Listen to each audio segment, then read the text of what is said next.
1988년 11월 1일 아침, 도쿄의 어느 평범한 주택가 골목길에서 검정색 교복을 입은 여고생이 자전거에 올라탔어요.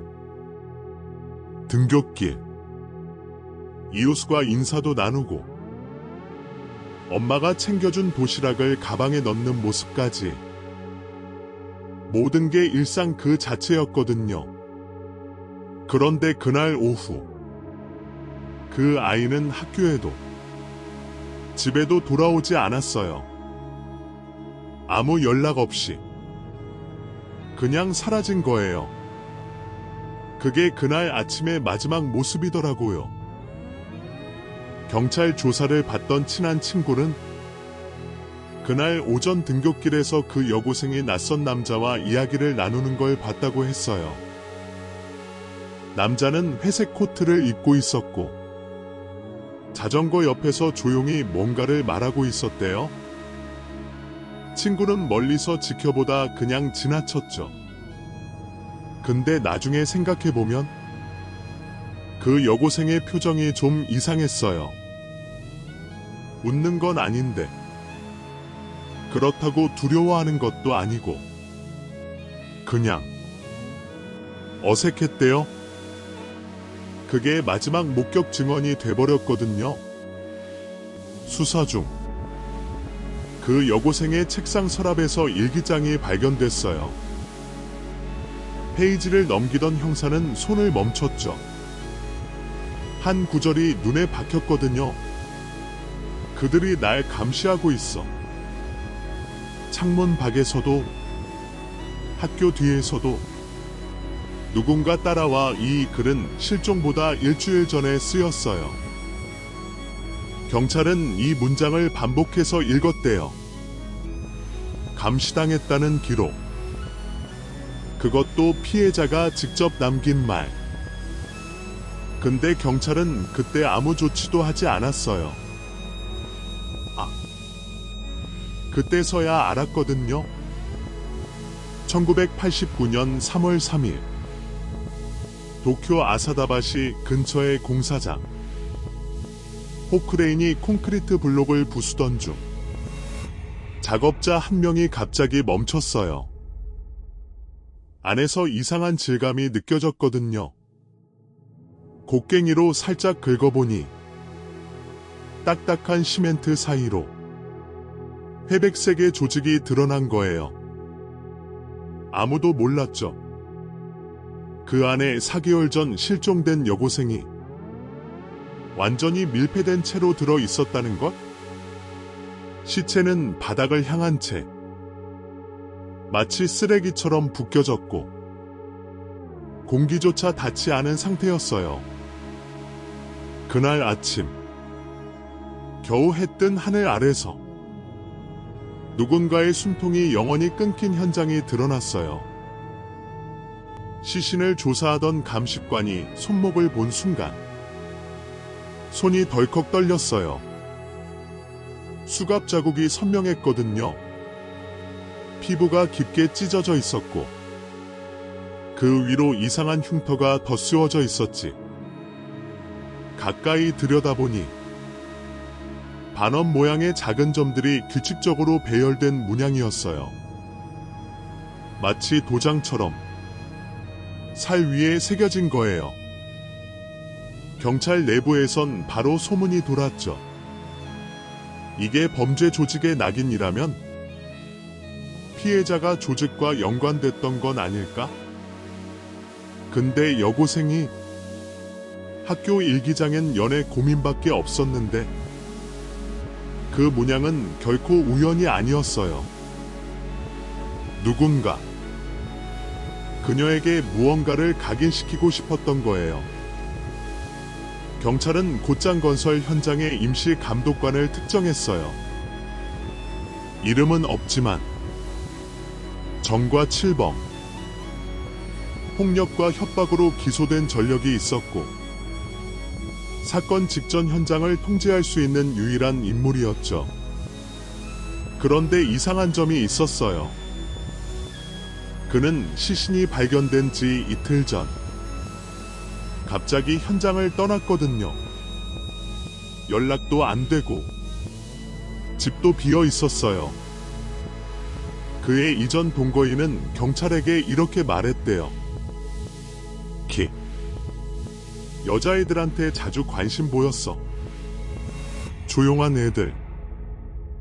특히 교복 입은 애들. 그게 끝이 아니었어요. 그의 차량 트렁크에서 동일한 회색 섬유 조각이 발견된 거예요. 피해자의 가방에서 나온 것과 일치했죠. 1989년 봄, 도심의 오래된 건물 공사장에서 한 작업자가 녹슨 케이블들 안쪽에서 폐쇄회로 카메라를 찾아냈어요. 먼지 덮인 본체는 부서진 채였지만 메모리 카드는 살아있었죠. 경찰이 복구한 영상엔 흐릿한 밤의 장면이 나왔어요. 조명 한 줄기 아래 두 남성이 콘크리트 믹서 옆에서 움직이고 있었거든요. 한 명은 주변을 살폈고 다른 한 명은 무언가를 덮는 듯한 동작을 했어요. 그리고 그게 끝이 아니었어요. 그해 4월, 경찰은 A와 B라는 두 남성을 공범 혐의로 체포했어요. 소식이 퍼지자 지방의 한 터널 근처 마을 전체가 술렁였죠. 주민들은 왜 우리 동네 사람이라며 믿지 못했고 일부는 항일 시위까지 벌였어요. 언론은 매일 두 남성의 얼굴을 보도했고 사회는 악마 같은 범죄라며 분노했어요. 그런데 그중 한 명, B는 취조 내내 고개를 푹 숙인 채 아무 말도 하지 않았대요. 아예 입을 다물어버린 거예요. A는 며칠 뒤 모든 걸 내가 했다고 자백했어요. 조서를 읽던 수사관이 눈썹을 찌푸렸죠. 왜냐하면 그가 말한 범행 장소의 구조와 실제 현장이 맞지 않았거든요. 문의 위치도 틀렸고 콘크리트 탱크의 크기도 달랐어요. 내부에서만 알 수 있는 정보가 단 한 줄도 없었어요. 근데도 끝까지 자백을 번복하지 않았어요. 마치 누군가 시킨 대로 외운 문장처럼 딱 그 문장만 반복했어요. 지금도 이해가 안 돼요. 재판 도중 B는 자신이 무고하다고 외쳤어요. 조용한 목소리였지만 법정 전체가 숨을 죽였죠. 그는 사건 당일 가족과 함께 오사카에 있었다고 했어요. 여권엔 입국 스탬프가 찍혀 있었고 호텔 영수증, 식당 계산서까지 모두 제출됐거든요. 그런데도 검찰은 그 모든 게 위조일 수 있다고 했어요. 그 말을 들은 B의 어머니가 자리에서 일어나더라고요. 눈이 빨갰어요. 아무도 말리지 못했죠. 증거는 분명했지만 세상은 벌써 그를 그 남자로만 기억했으니까요. 그리고 며칠 뒤 한 지역 신문이 폭로했어요. 경찰이 A를 조사할 때 72시간 동안 수면을 주지 않았다는 거예요. 물에 묶인 채로 질문을 받았고 머리카락이 빠졌다는 증언도 나왔죠. 자백 녹취록엔 계속 반복되는 질문만 있었고 그 사이엔 공백이 수십 분씩 있었어요. 기자가 경찰서 복도에서 만난 한 형사는 우린 결과를 위해 움직였어요라고 속삭였대요. 그 말은 다음 날 아침 기사에서 사라졌어요. 하지만 누군가는 기억하고 있었죠. 유리창에 비친 수사관의 얼굴. 그 눈빛은 후회라기보다는 해낸 뒤의 안도 같았거든요. 1991년 2월 재판은 끝났어요. 한 사람은 무기징역, 다른 한 사람은 10년. 하지만 판결문 어디에도 왜라는 단어는 없었죠. 동기는 추정이었고 범행 과정은 조각조각 맞춘 추리였어요. 지금도 일본의 한 서점 뒷줄엔 이 사건 기록이 꽂혀 있어요. 책 등엔 먼지만 쌓였고 아무도 꺼내지 않죠.